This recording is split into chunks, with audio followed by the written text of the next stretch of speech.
Okay, good afternoon, ladies and gentlemen. Welcome to the BCCJ's lunch webinar, and it's our first ever webinar together with our colleagues in Japan and Taiwan. So very exciting to have this as our first cross-regional webinar with these fellow chambers. And our topic today, as you might expect, is on COVID-19, and obviously looking at this from a regional perspective on the situation that we find ourselves in the three different markets. So in terms of the detail of the discussion, we'll have an update from each of us on what life is like at the moment in terms of the virus, then also some of the government directives and actions that have been taken with regards to the outbreaks, also the impact generally on our members and also the business environment.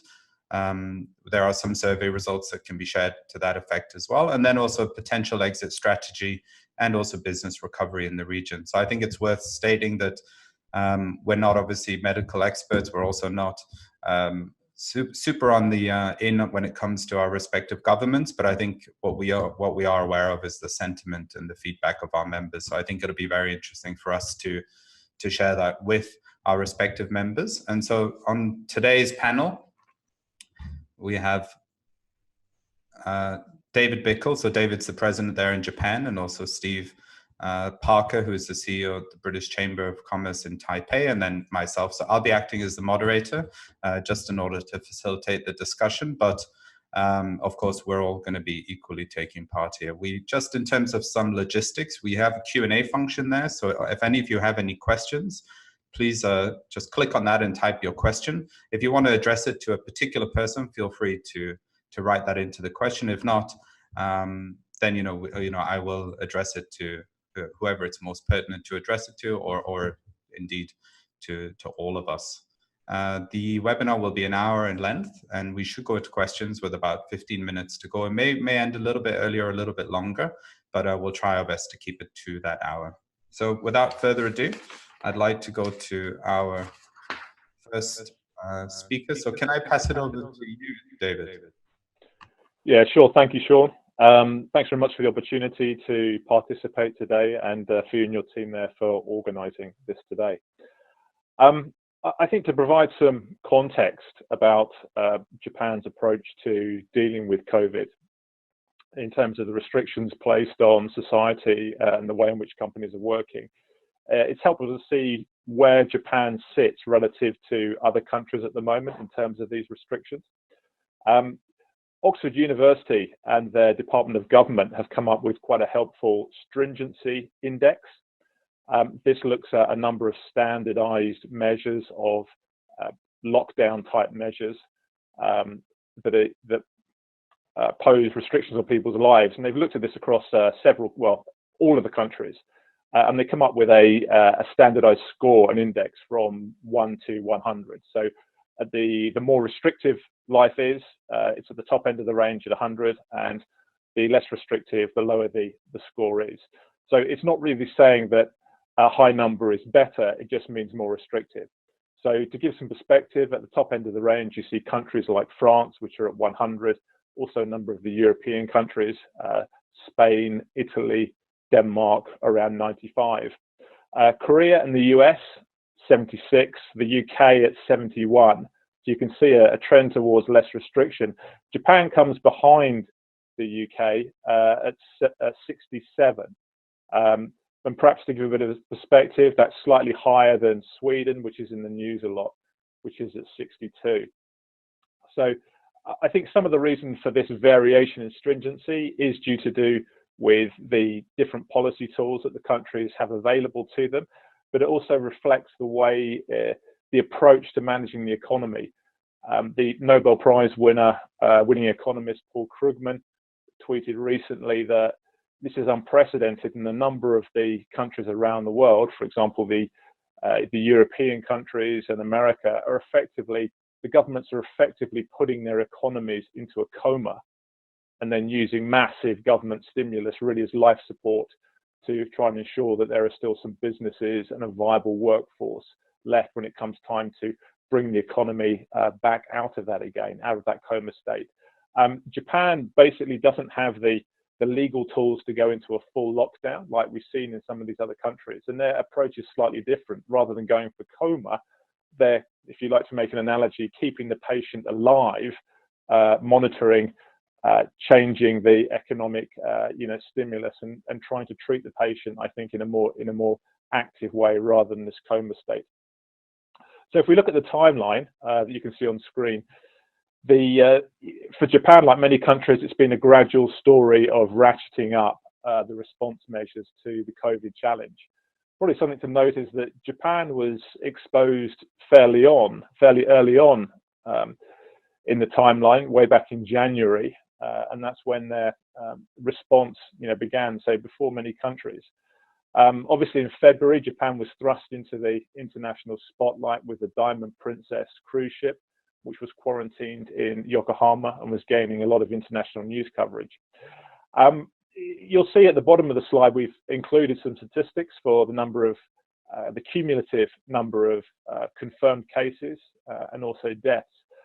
I think it's worth sounding, and it's probably, applies to everybody, sounding note of caution, particularly in relation to the number of cases. And this is something that Lawrence Summers, the former US Treasury Secretary, pointed out recently, that statistics on cases are pretty much, very difficult to interpret, because rather than the progress of the disease, they probably reflect the amount of testing that governments are actually doing. And Japan is one country where you may have seen from the news that is not doing a lot of testing. I think, one of the reasons for that was at an early stage, they did not want to overwhelm the hospitals and were focusing more on a test, trace, limited testing, then very aggressive tracing and isolation, which in the early stages of the disease appeared to be, working, with some effect. So, a point to take from this timeline is Japan has been dealing for several weeks, since the virus was first noted in the country, and without seeing the, devastating spiraling up of cases that we've seen on the news in places like Europe and the US. In terms of key milestone, in February, the government announced without really much prior notice, a closure of all schools in Japan, which was quite dramatic. And I think that prompted many businesses that had the capability for their people to work from home to really strongly encourage as many of their people as possible to begin home working. Then around the end of March, we start to see an uptick in the number of confirmed cases, and also, sadly, the number of deaths from COVID.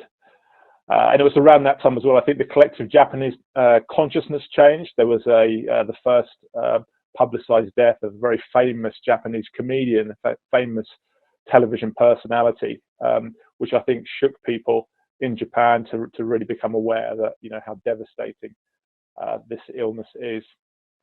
A word on entry restrictions. It was on the 3rd of April that the Japanese government announced that effectively they're closing the Japanese borders to foreigners. More specifically, there are 70 countries, and if you come from those 70 countries, you've been in those 70 countries, staying there within the last 14 days, and this list includes the UK, Korea, and Taiwan, you will be refused entry into Japan. Then on the 7th of April, Japan announced a state of emergency. This covered at that time just 7 prefectures, including the main metropolitan areas of Tokyo and Osaka. And then they extended that nationwide on the 16th of April. And this is scheduled to go through to the end of the so-called Golden Week holiday period in Japan, which finishes on the 6th of May. So what does state of emergency actually mean? Well, in Japan, it's very unlike the kind of lockdown that we see in Europe. I mentioned France earlier, places like the UK and also the US. Really, the government has been asking people voluntarily, or appealing to them voluntarily, to stay at home, to refrain from physical contact, social distancing. We saw at that time when the state of emergency was implemented, a number of non-essential shops begin to close down. The department stores, non-food enterprises, famous coffee shop chains all closed. However, if you go out day to day, you still see quite a lot of restaurants open, cafes open, independent businesses still open to trade, albeit they have changed their business models in some way. A lot of places, particularly the food and cafes, are moving towards takeout only, home delivery. And the businesses, the other types of businesses that are open, they're implementing methods for physical distancing, so limiting the number of people in the stores, encouraging people to queue, things like that. Most recently, though, the governor of Tokyo, Governor Koike, appealed for a 12-day stay at home. So this again coincides with the Golden Week holidays, when many people traditionally are away from their work and businesses close down. So she has asked people to stay at home from last Saturday, the 25th of April, through to the end of May. Sorry, not the end of May, through to the 6th of May. And this really coincides at a time when there's increasing reporting about the stresses and strains at the health system in hospitals. So I think anyone who's serious at mitigating the risk of an increase in the number of infections here in Japan will be mindful and be trying to take seriously this request to stay at home and to avoid physical contact, which the government is now strongly appealing for. So in summary, in Japan, we have school closures, which have been going on for a number of times, also workplace closures, cancellation of public events, and encouragement to avoid international travel, closure of borders to foreigners. At the end of last week, the numbers of confirmed cases of infections and also the deaths from COVID continue to increase here in Japan. So as of today, we had 13,182 confirmed cases, albeit the actual number of infections is probably significantly larger than that in Japan, and a number of deaths of 348. Just want to say a few words on government support here in Japan and stimulus. The government is currently working on a 117 trillion yen stimulus package. That's approximately $1 trillion US. And this is going to include a one-time payment of 100,000 yen, so about $1,000 or £750 to every man, woman, and child in Japan. Tokyo government has also separately announced an 800 billion yen package, really to support many of the service businesses, SME type businesses, and encourage them to acquiesce to their request that they do shut up shop and close down their business for this period of the COVID virus. In the meantime, there are a range of measures available to SMEs, small and medium-sized enterprises, which are actually incredibly important to the Japanese economy. 99% of all companies in Japan, so corporate legal entities, are actually SMEs, and SMEs employ approximately 70% of the entire Japanese workforce. So the kind of things that are being offered are interest-free loans, support to pay wages when management has asked people of those SMEs to stay at home. However, these amounts are capped at fairly low amounts. So again, it's going to be a very challenging situation for employees of those companies if they are forced to stay at home or do lose their jobs around this. Separately, in terms of taxation, there's a proposal out there for a 1-year deferral of payments of taxes, and the government has also proposed a 1-year carryback of loss scheme. If we could move on to the next slide now, please, Sean. I'd just like to say a few things about business sentiment on the ground here. We asked our members earlier this month about how COVID is impacting them and their business.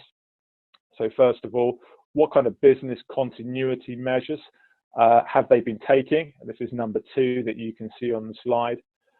And really, as you'd expect, it's things like replacing face-to-face meetings with colleagues and also clients with virtual formats. So taking meetings online, reducing social contact or physical contact in that way. Also, the introduction of teleworking. I think it's worth noting, though, that there are many businesses in Japan which are actually not well set up for teleworking. So although you hear a lot about it, and certainly a lot of our members are using it, I think in the broader economy, there's still a challenge where many businesses simply aren't able to have their people working from home. And so those people are still traveling in to their places of work, commuting in, which inevitably leads to physical contact. The other question we asked was, in what ways has COVID-19 been affecting the corporate organization? Here we saw a decrease in demand and a diminish in business performance, difficulty in forecasting, which is quite a key thing, and operational challenges of remote working. So although many companies have gone to work from home mobility, actually doing it effectively is more than just giving people a laptop and an iPhone.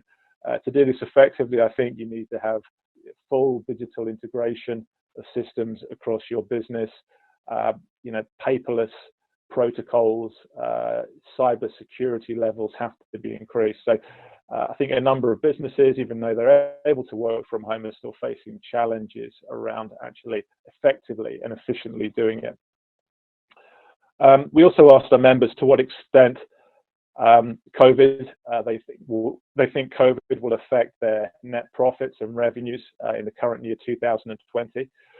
I think it stands out that 40% simply do not know, and that comes back to the point I mentioned before in terms of what ways COVID is affecting businesses. It's very difficult to forecast anything with degree of certainty in this environment, so that's a challenge.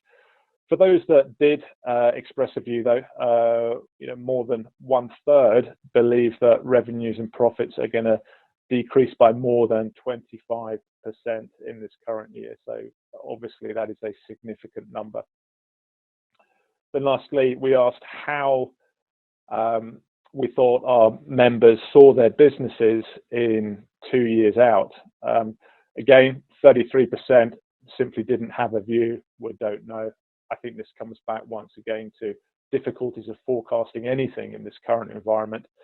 Positively, though, 1/3 thought that the scale of their business in 2 years' time would be around about the same level as it is now, which I think demonstrates a certain degree of resilience or expectation of resilience, in terms of businesses and their ability to withstand the challenges ahead.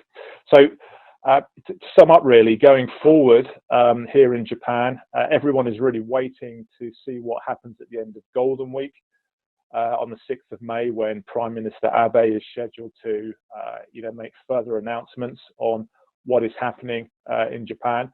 So it's possible that could lead to some direction about how the government sees an unwinding of the current restriction. But I think current thinking is that it's more likely that the state of emergency will be extended further beyond the end of Golden Week. So we're basically in for a couple of critical weeks here in Japan to see whether the appeals for social distancing and the reduction in physical contact sting Japanese people into complying and staying at home, thereby reducing the risk of infection and transmission, and also to see whether the increase in deaths stabilizes, enabling the health system here to continue to manage and cope effectively. Or sadly, if we do see an increase in the number of cases and deaths, whether that's going to see us here in Japan experiencing some of the difficulties that other countries have had, and would lead to a continued extension in the state of emergency and a deferral of expectations about when the economy can come back and recover. So that's a bit negative, but perhaps on one final word of optimism. I think you can see from our survey that business is confident that together we can get through this, although there'll be some difficult times ahead. And at least in terms of those that did express an opinion on where those businesses would be in 2 years' time, more than 75%, if you aggregate, are, believe that their business will be of the same scale or larger in 2 years' time. So in the short term, and some tough times ahead, hopefully though, confidence in resilience and a comeback, within the next couple of years. Thanks very much. Excellent. Thank you, David. Before I ask any questions or provide any thoughts from the group, let's go first to Steve and then have an update also from Taiwan. Over to you, Steve. Okay, thanks a lot, Sean. I just want to say thank you for the invite. I think it's one of the weird sort of side effects of the whole COVID-19 thing at this time is it's actually encouraged a lot of regional cooperation like this. People can get online, and so, you don't want to say it's a benefit, but it's a kind of a side product, something, and a lot of companies we found are doing the same thing, that what they're actually getting into is things that they should have done for a number of years. This has forced them to kind of get into that and get them going. So a roundabout way of saying thanks for inviting us here, but it's also we see these opportunities for people to cooperate regionally, which is great. We're in a strange position in Taiwan, and we are in a very, very, very positive frame. Thank you for putting up the first one. If I just run down this quickly, sometimes people don't really know about the numbers in the Taiwan economy, but we're 21st largest economy in the world. According to the IMF, we have a purchasing power by parity of about number 19. If you don't know what we do here, we're more than 62% based on services, a lot of industry and manufacturing still at 36%, and a very strong agricultural area, but at 1.8% of the economy, but very, very strong. The one that's interesting to have a look at is kind of 2.7% GDP growth in 2019. Our best kind of guesses from members and other people are putting this for 2020 at about 0.5 to 1.5, very optimistic. So the biggest influence, I think, of the COVID-19 is going to be on the Taiwan's GDP, although we're in a fairly safe position. And I'll get into some of the numbers on Taiwan in a moment. But unemployment still remains low. People are fairly confident here. But the biggest influence will be on GDP, and we are an export economy. So that's obviously going to affect a lot of what we do. And maybe if I could just move on to the next slide. Taiwan has about, at the moment, the last number I saw was 428 confirmed cases only. We've had 6 deaths. It's probably just about the safest place you can be in the world right now. Why is this? And I mean, a lot of people, sometimes it's luck, sometimes it's just, the nature of people kind of, Japan had the cruise ship, there's been a lot of influence of external factors. But I think if you see behind this slide here, there's a picture of Chen Jianren. One of the reasons that we've been very lucky here is that he is the vice president. He's also an epidemiologist, and he was very, very involved in 2003 with the SARS epidemic. Taiwan was hit very badly in 2003. And what this did was it forced Taiwan to think about what would happen if something like this ever occurred again. And I've got some notes in here because I want to go through these fairly carefully. It's allowed Taiwan to kind of be prepared ahead of time. From that moment in 2003, we constantly thought about what if this happened again?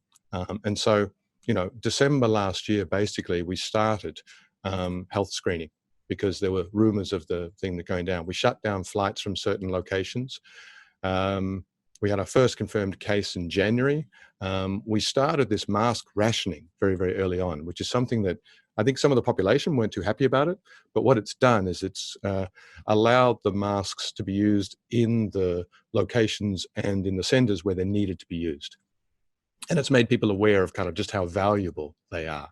It's also allowed Taiwan to develop this kind of international medical diplomacy by using some of our now oversupply of masks to be able to donate to various different regions around the world. So in some ways, it's been a positive political move on Taiwan to kind of keep the masks available. We had, as David was talking about, school closures and obviously travel bans. Initially brought in for certain places where there were high risk, but ultimately shutting down all inward flights and all non-resident people from coming to the country. So that's been fairly, it's been fairly effective. And if you look at the 428 confirmed cases, something like 86% of those are from people coming from somewhere else. Now, they may be Taiwan residents, but they may have lived overseas or been stationed overseas or whatever, returning to the country and bringing it from other places. So Taiwan has been very effective at locking down the source of the virus and keeping it to a minimum. We hope it continues. We really do. Some of the measures, and maybe I can share for other people who are listening, some of the measures that the government has brought in very, very early on, very quickly, was about sharing best practices.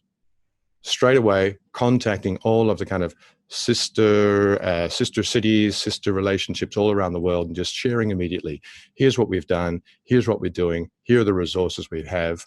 And through that exchange, have also developed, had some really good inward information as well. Even before certain countries started their daily briefings, we've had from, I think, early January this year, we've had daily CDC briefings about what's happening, what's going on, what number of cases we've had, etc. And so the population has been fairly well informed from a very early point. The other point about what Taiwan has done is about deployment of medical staff. So very early on, again, we've used government officials, we've used the military to take over certain roles in hospitals. So the administrative function of certain hospitals has been run by non-medical staff. And the medical staff have then been free to look after patients and to create policies. The other thing that was done very early on too was to get all of these kind of SOPs for this process in English. So not only were they in Chinese, but also in English, so that the international community, our members, were able to understand immediately what was going on and what was required of them. Implemented a lot of economic measures. Again, quite early. The government brought in here things like rent reduction, interest rate cuts, subsidies for business, tax cuts, price reduction for certain essential items, price control on medical items like masks, PPE, this sort of stuff, so they weren't being sold to the highest bidder. Some of the mask manufacturers were actually a little bit upset. They felt like they could have made a lot of money at this time, but the pricing was controlled so that everyone who needed the equipment was able to get the equipment. Hotels and tourism have obviously been hit a lot because of the closing down of the country, but they have been in some small part subsidized by creating these kind of quarantine hotels. Obviously, they're not making as much as they would have with tourists, but the government has been subsidizing them and helping the hotels get through that, but also creating an environment where people who need quarantine can be and kept safe. And also, we've been Taiwan has been very strong in the medical and biotech industries.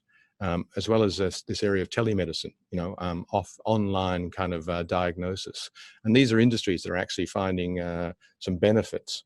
And I hate using the word benefit, but there are opportunities for them to develop and to implement stuff that they've been working on for years. David mentioned about teleworking and stuff like that, and that's obviously something that the government here has been promoting very, very heavily. What we found was something similar here. A lot of SMEs who were maybe not necessarily ready for teleworking have had to take this whole process in a very, very short space of time. They've had to go from kind of having nothing in place, a thought, and then suddenly kind of what might have taken them 6 months has now, they've done it in kind of a week, where they've converted the entire office to being online, Google or Microsoft Teams, all these different kind of options. And this has been one of the things we've found is the virus has accelerated a lot of timelines, especially for companies that didn't have these kind of emergency measures in place. So what are the good things, the things that we've learned from Taiwan? As I said, we have this experience of handling SARS, which I think has been very, very beneficial for Taiwan. We were hit hard, but we've learned a lot from that. The public in Taiwan is extremely open to wearing masks. In fact, people will tell you off if you're not wearing a mask. So it's one of those things that I think the populace got used to it in 2003 rather. And so now it's just been something that they're very, very used to doing. National health system. I mean, I have to say that Taiwan has one of the best national health systems that I've seen. The average hospital visit would be something like $5. So people are also used to going to hospitals. They're used to having medical treatment. And the hospitals themselves have responded by developing administrative processes where they are processing things that are not COVID COVID-19 related outside the hospital. So people who have to pick up regular medicines, for instance, are able to pick those up from outside, from administrative personnel. So changing the way they're doing things to make people feel safe, but also kind of implementing new systems. I mean, we have more than, I think, 20,000 hospitals and clinics all around Taiwan. And one of the things that we've also been encouraging too is kind of a triage process of going to local clinics first to assess before going to major hospitals, this has alleviated some of the kind of the threat of overcrowding that may well have been possible. Home quarantine management has been strictly enforced, very important. So we have location tracking systems and all these sort of things, very, very technologically savvy in Taiwan. I'm not saying that nowhere else is, but we've implemented these things fairly quickly. And things like the MRT, like subway, the subway stations have implemented kind of stage 1, stage 2, stage 3 measures and informed the public very, very clearly through signs about, what would be in place at each of these different times. So I think from a management point of view, I think there's some really good lessons that can be learned from the Taiwan experience. And I think I'll move through to my next slide, if I may. I just want to talk a very quick little bit about, what we as an organization have had to do. Reflecting what, as the Taiwan government has been doing and what business has been doing, we basically have had to move everything online. We've worked from home, we wear masks, we've had to change all of the events, no big events, no physical events. As an organization, a British Chamber of Commerce, where we're used to kind of, I guess, revenues and a lot of stuff coming from our events, we've had to change what we do. And this is, I think, long-term in some ways, this is going to be good for us because we come up with new ways of doing things as we're doing today. Some of you may recognize some of your own members here. We have, I think we have Japan, we have Singapore and some others in the room here as well. And in terms of trade for us, it's the trade work that we do. It's kind of business as usual. People are still interested in Taiwan. Obviously they can't travel, but they're still interested. And so we're continuing the work we do in that area. Maybe I'll move on now, if I could. Move to my next slide. I wanted to share some of we didn't do a specific business survey ourselves because there were a couple of very good ones that were already being done. So we had some information that was shared with us from our member company, Adecco. We also had the Edelman Trust Survey, which was released recently.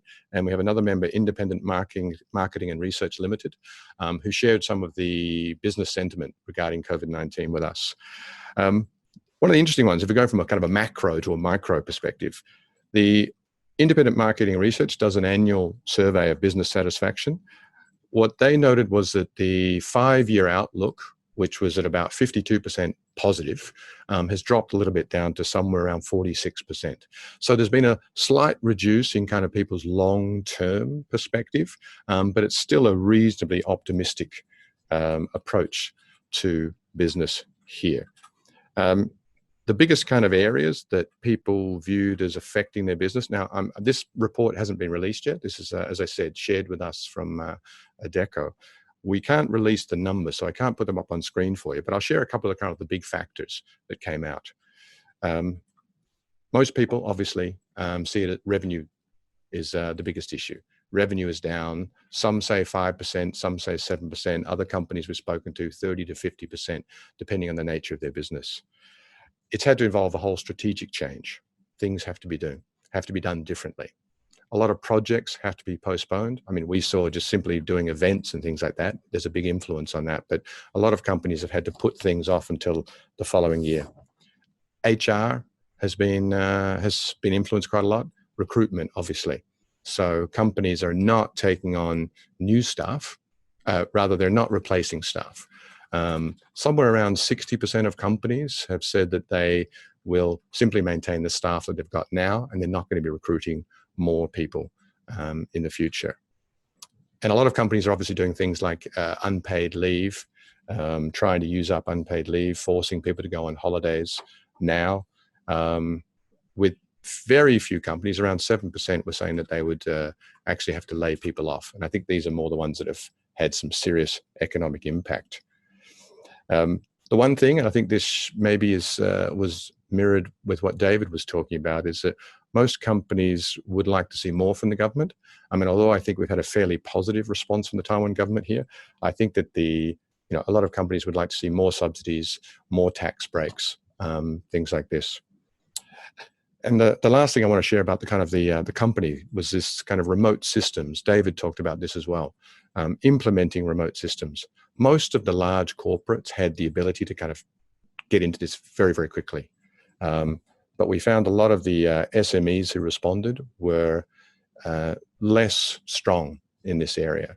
And they were finding it difficult to kind of, click straight over to doing things where they'd been used to kind of meeting up with people, traveling when they needed to, etc. To be doing all these things online was making it slightly difficult for them. I'm going to move on to the next one. My next slide, if I may. I just wanted to talk a little bit. We're based inside the embassy here, and I wanted to talk a little bit about what the UK government in Taiwan has been doing, because they've been very supportive. And there's some lessons here as well. First thing, basically supporting UK citizens. And as I'm aware, all of the UK citizens who wanted to get out of Taiwan or needed to get out of Taiwan were able to do so. A lot of news sharing. So the information about COVID-19, what they were doing, how things were developing, all of this. And we did the same thing. We developed new pages on our website. We developed new newsletters so that we can inform and keep in touch with our members in the same way as the UK government was also keeping in touch with UK business and with UK citizens in Taiwan. And setting up a dedicated support team. With Taiwan in the position that it's in now, one of the things that the UK government representatives in Taiwan has been able to do is actually work with Taiwan on procurement. So we have a lot of manufacturing here. We have some surplus in some essential items. And so the UK government has been working with Taiwan manufacturers to try and get supplies to help the UK. So, I mean, we've sourced something like 60 ventilators. We've supported logistics for a donation of 1 million masks that went out to the UK.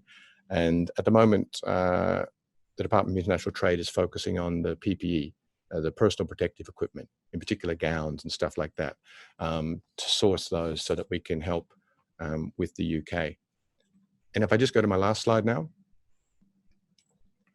So I think the sentiment in Taiwan is actually fairly positive. We've had low number of cases. We've had a very low number of deaths. We've had some influence from, on the business. But in general, if I kind of my last message, if you like, is that people are seeing the first half of this year obviously is gone. Second half of this year will be down. Probably 2020 will be, somewhere between, as I said at the beginning, 0.5 to 1.5 GDP only against an original forecast of 2.7. But looking fairly positive for most of the businesses and members that we talk to in terms of 2021. And with that, I'd like to pass it back to Sean. Thank you.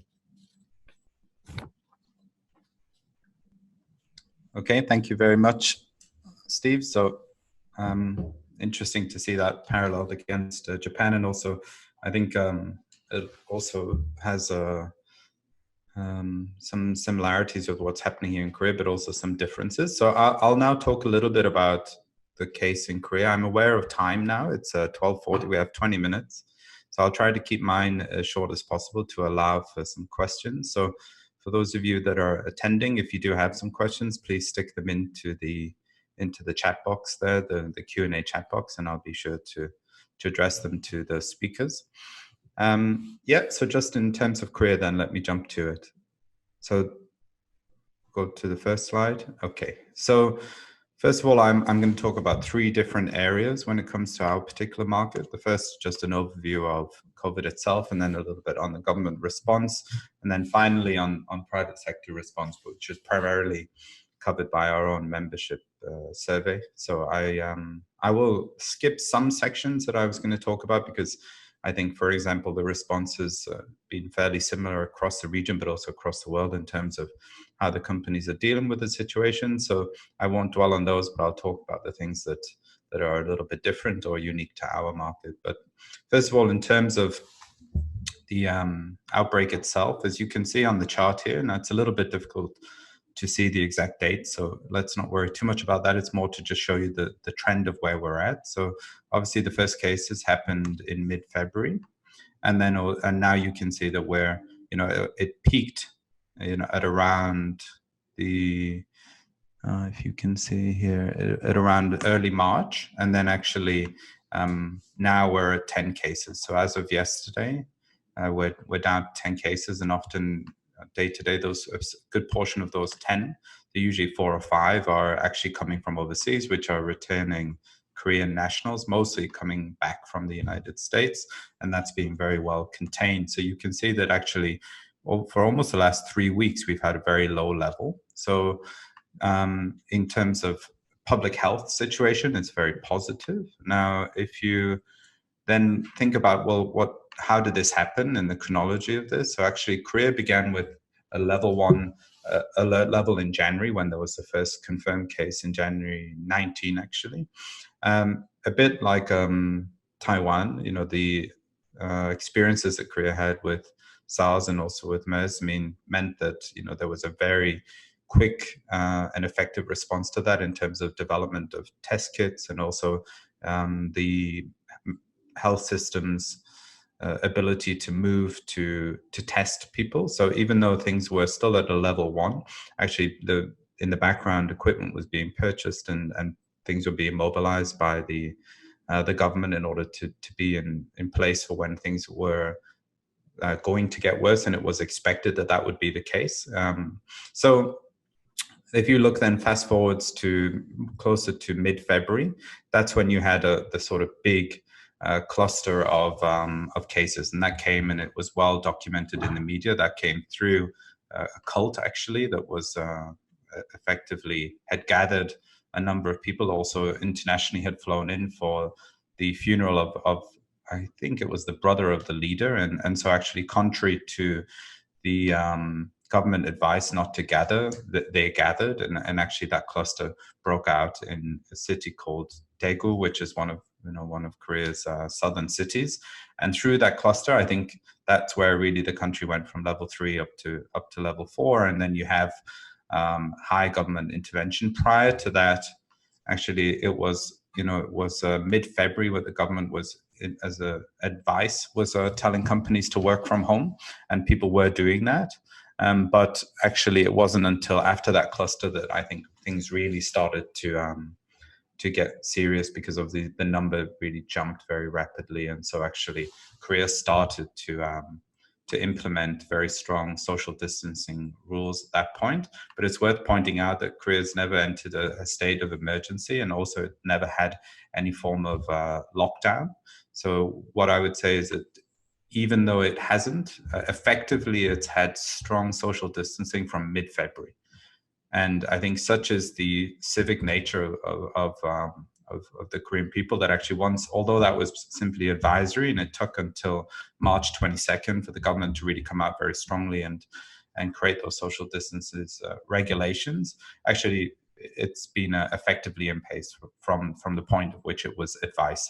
So if you compare that to maybe the UK, where I think initial advice to stay at home by a certain portion of the population was ignored as people went on to do whatever activities they were doing, and it took a further pleas, I think, by the government to act in a civic responsible way. I think that in Korea, actually, and I suspect the same was in Japan and Taiwan, people simply acted on that advice very effectively. And so Korea has been, now we're in almost week 9 of pretty strong social distancing without having, full, lockdown.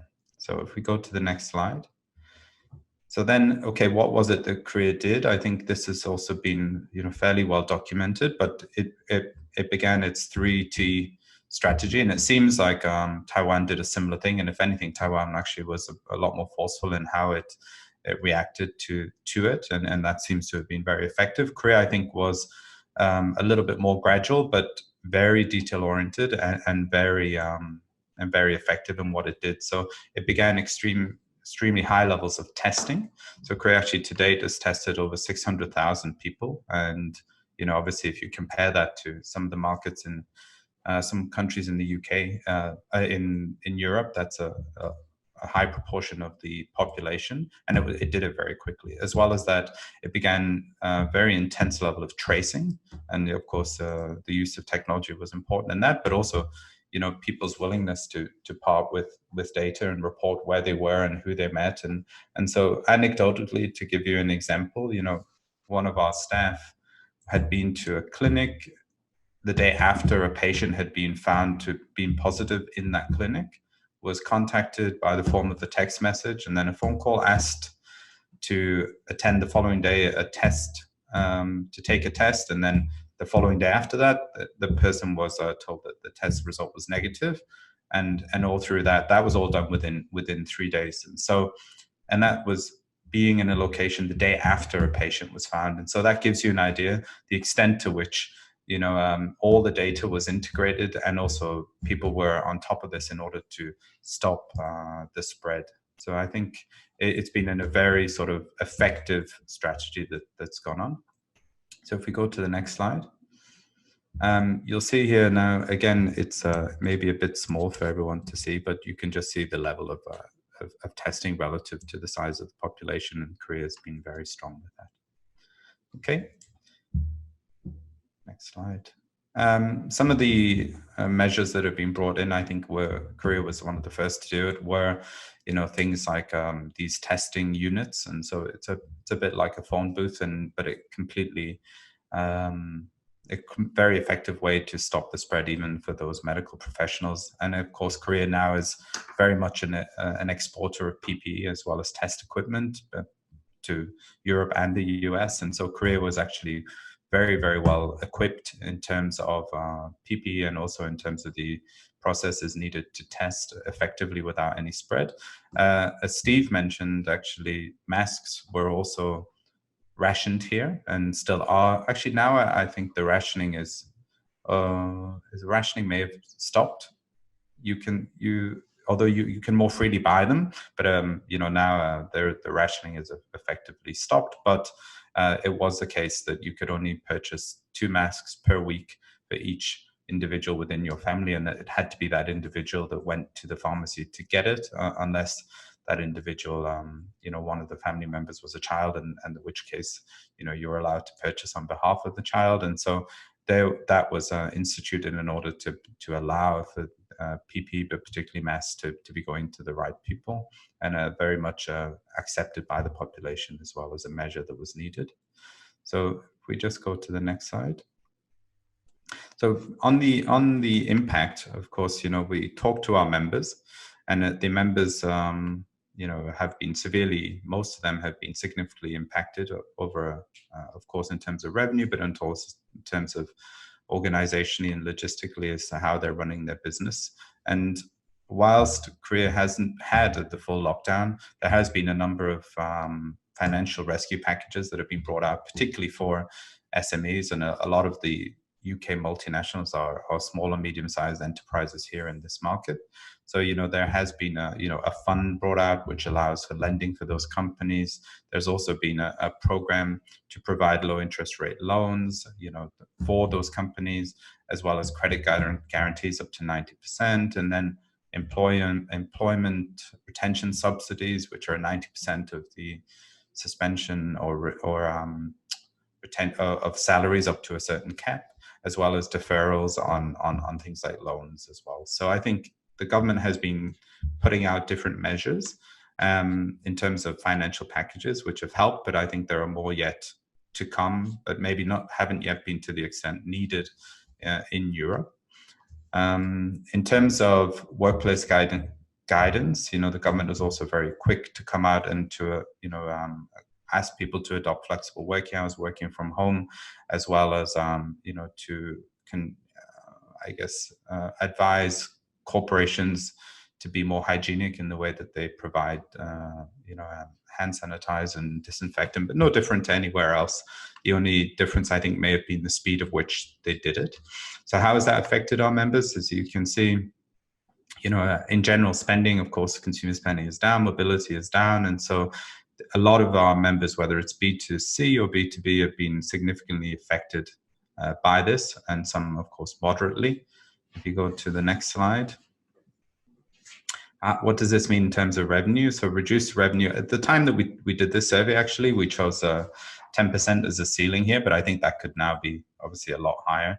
And we will run the survey again to understand what extent this has changed, but certainly over 50% felt that revenues would be affected by 10% or more. And I think anecdotally now we're hearing anything from 20%, 30%, even 40% from our members as well. So next slide. The areas that's affected, I don't think it's any different to anyone else, so I'll leave this for now. Okay. And in terms of recovery, so, you know, we actually had a presentation given to us by the head of economic policy at Standard Chartered Bank last week.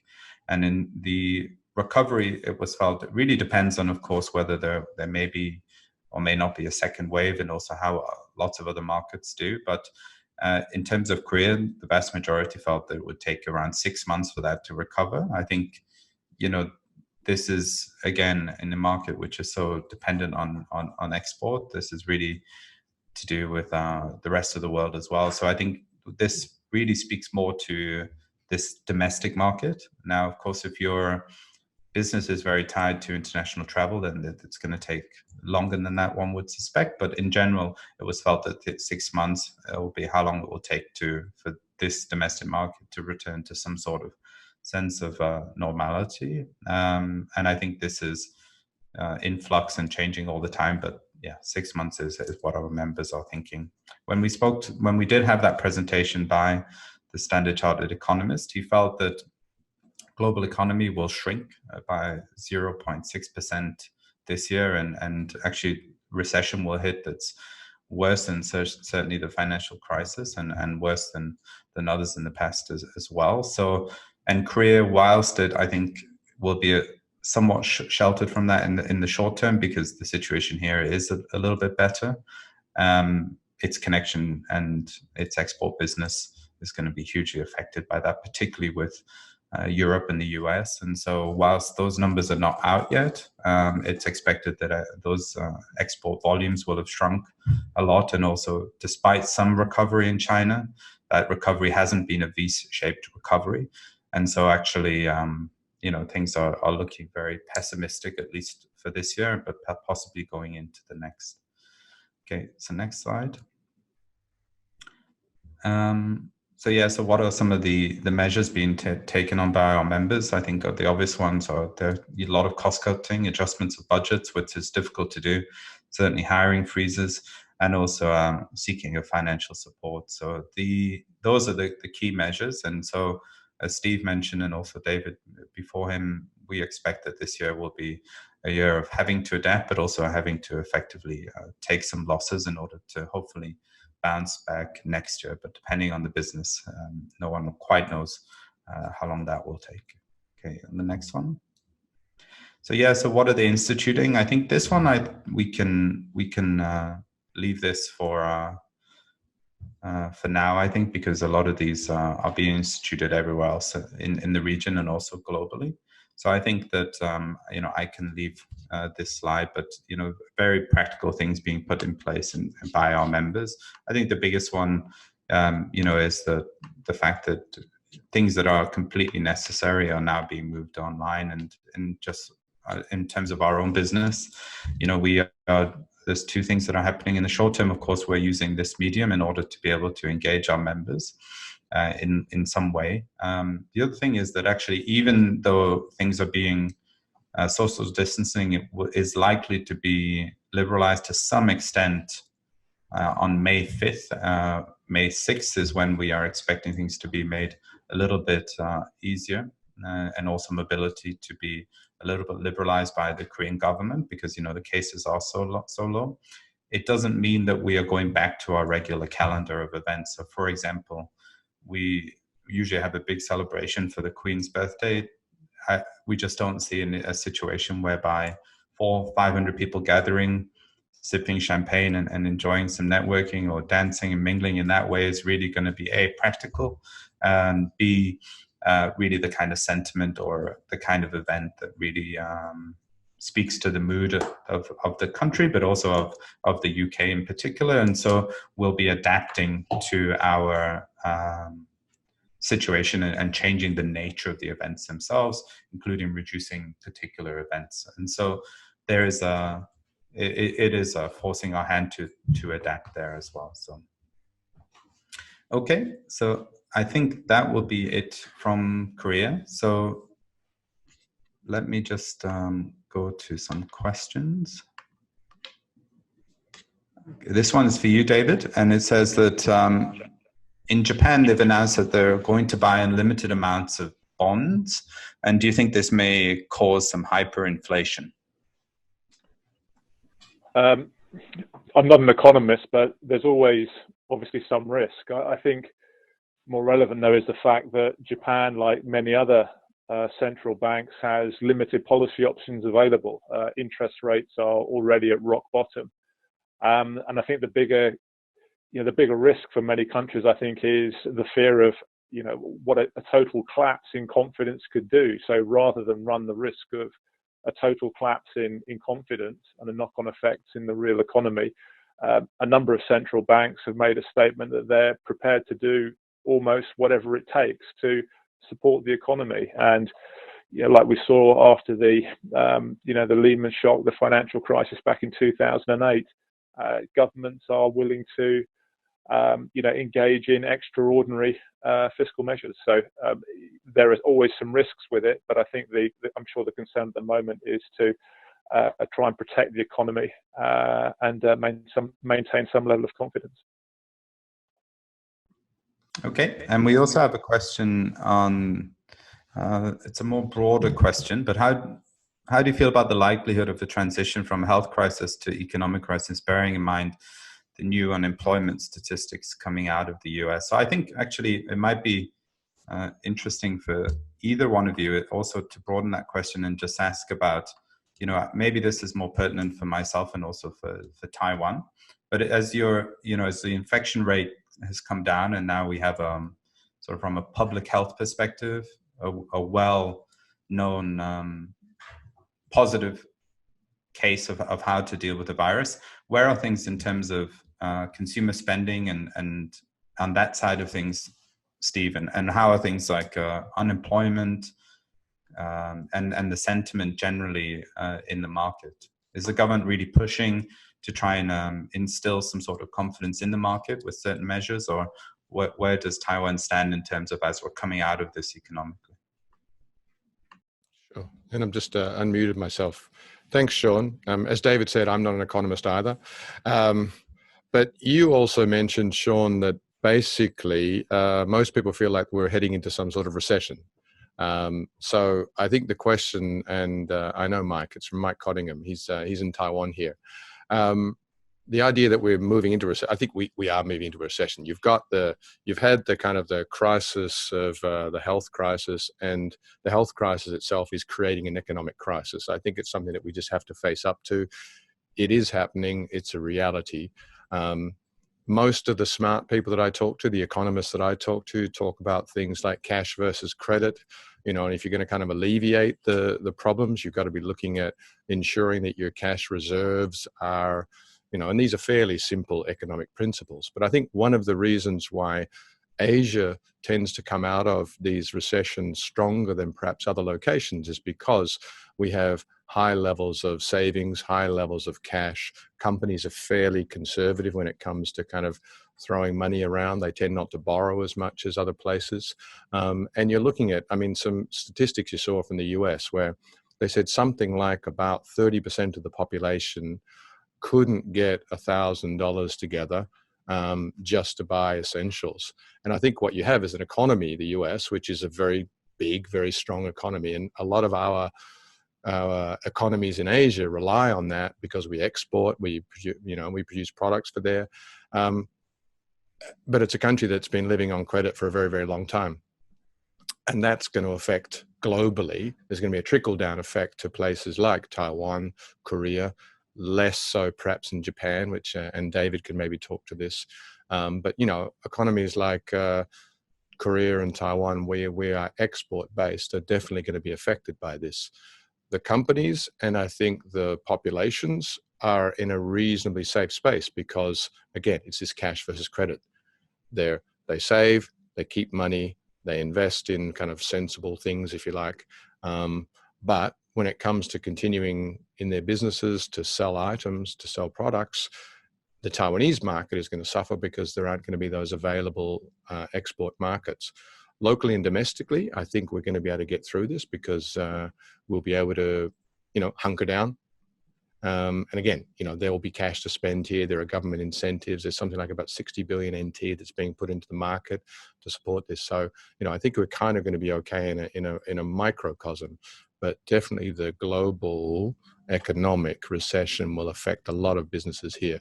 Perhaps not the international businesses so much in Taiwan, but it's going to affect the local businesses very, very, very severely. So, David, then I wonder for you, what are some of the predictions for where the Japanese economy will be this year, or is it still a bit early to tell, bearing in mind that the situation, the stage that you're at? Yeah, I think it's still too early to put concrete numbers on it, but everyone believes we're heading into a severe recession like the rest of the world.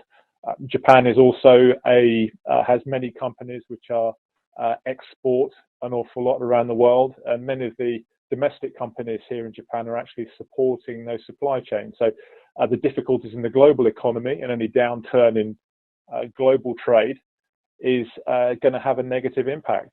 And I think that's why we see the government taking extraordinary measures. Exports may be down. They're clearly trying to maintain confidence amongst the domestic, the population here, to try and get consumers to spending. I think, that's going to be a tough challenge, but you see measures like they're giving cash handouts to, every individual in Japan. So they'll do what they can, I'm sure, to boost, private consumption here in Japan. I think you'll see, massive government spending on projects to, inject energy into the economy, and maybe encouragement for Japanese companies to spend some of their massive cash piles. We are going into a difficult situation, but primarily this is a health crisis. So I think all governments around the world, although we're now seeing some of this in our region, are clearly at different stages in the fight. Governments need to, address the health problem, and there are going to be economic problems in the future. But it's, I think they're going to have to deal with those once they've got the health situation under control. Yeah, agreed. And then another question here then is, it's addressed at Taiwan, but I think it probably applies to all of us, and I'll go first in answering it. It's more to do with what we might be doing to support UK companies who have interest in the market, and what it is that we're providing for them. I think, so just on Korea First, obviously we're all member-based organizations and our members are primarily in this market.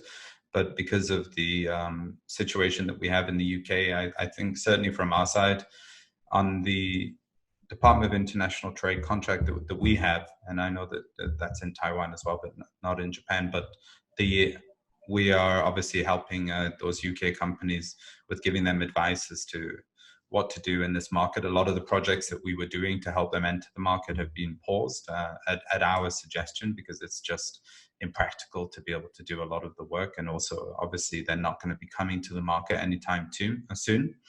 We obviously, when it's things to do with research and understanding the market, we can still do that. So we are helping companies where possible. But in the meantime, we've held calls with a couple of different organizations in UK just to provide insight as to what was happening here. And that was done, one last week, one a couple of weeks before with the British Chambers. And so we've sort of pivoted to essentially provide information and insight where we can. There's the question also speaks to, well, now that UK companies can't travel, what can we do for them? Obviously, it's limited what we can do because we can't substitute for their own traveling to the market. But obviously, we're adapting by just providing information rather than supporting with that direct visit to the market.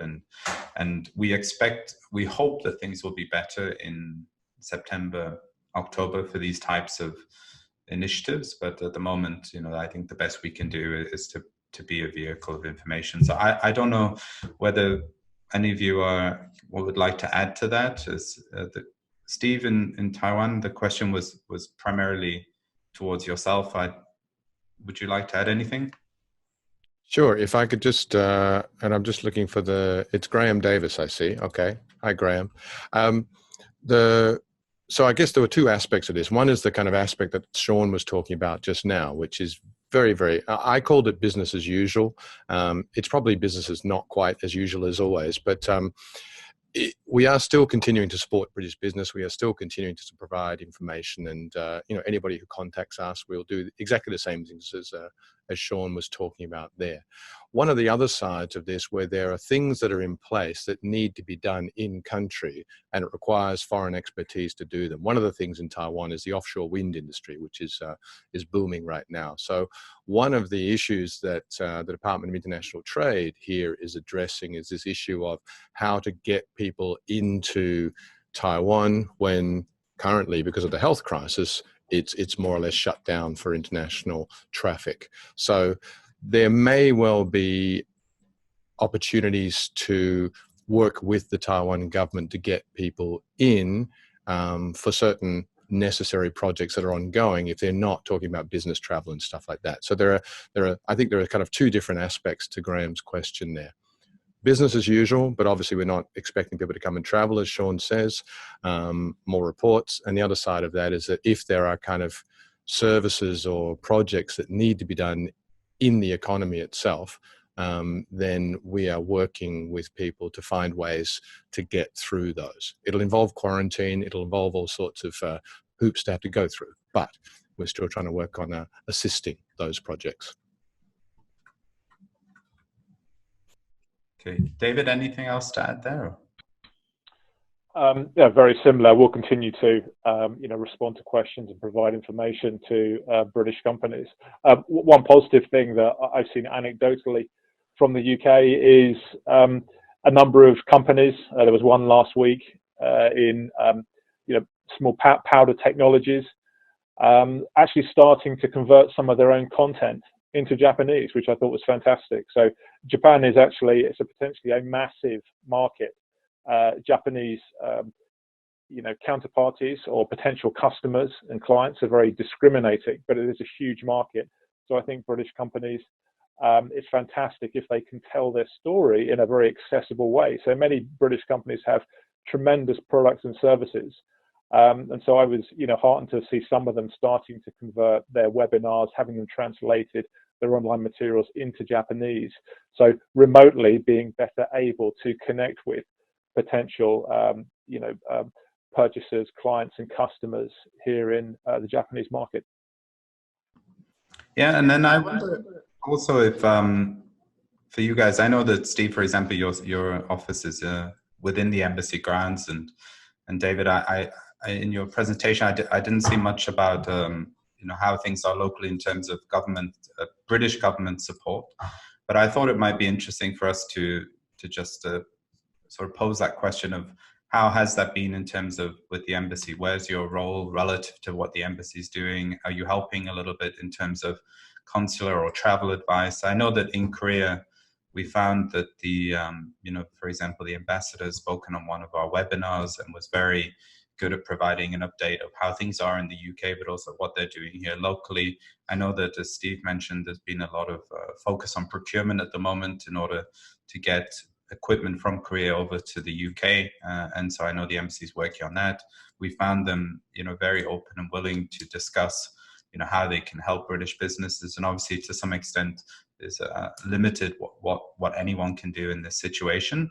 But I just wonder how things are on the ground in terms of your relationship and sort of way that you're working with the embassy. Maybe over to you, David. Yeah, so in Japan, the British Chamber of Commerce in Japan is completely independent of the embassy. Having said that, though, we work very closely with them. So we know that the embassy team, since the COVID situation started developing here, they've been working extremely hard.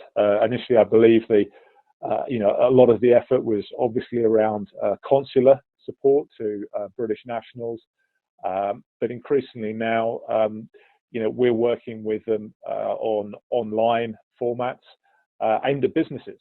So the British ambassador to Japan and his team spoke on a BCCJ webinar last week, providing messages and, from the government side, the British government perspective, but also taking questions from our members, in terms of how the government can provide some support, and also in separate formats that we've encouraged our members to join.